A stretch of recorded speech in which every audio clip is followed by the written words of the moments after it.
This is the Lone Crater YouTube. We hope this video helps. You start by preparing the bike and phone. Turn the ignition to on so the infotainment is live. Do not start the engine. On your phone, enable Bluetooth and location and make it discoverable. Once done, press the bike's menu, then select Bluetooth or phone to open pairing. You do this now because the unit will only broadcast during this state. Make sure any previous Yamaha pairing entries on your phone are deleted so the new connection is clean and immediate. You should now see the bike's Bluetooth SSID on your phone. Tap it to pair.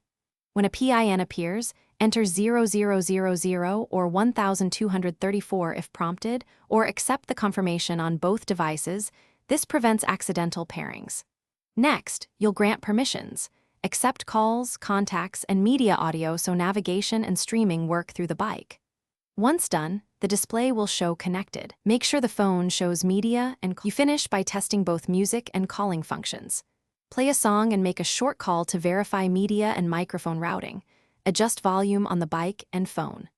Once satisfied, save the pairing if prompted, then cycle ignition OFF to on to confirm the bike reconnects automatically.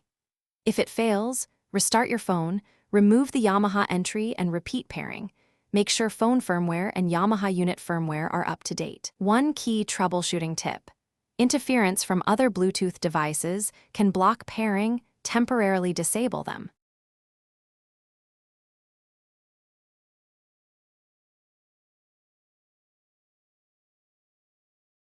Thanks for watching. Consider subscribing if we helped you.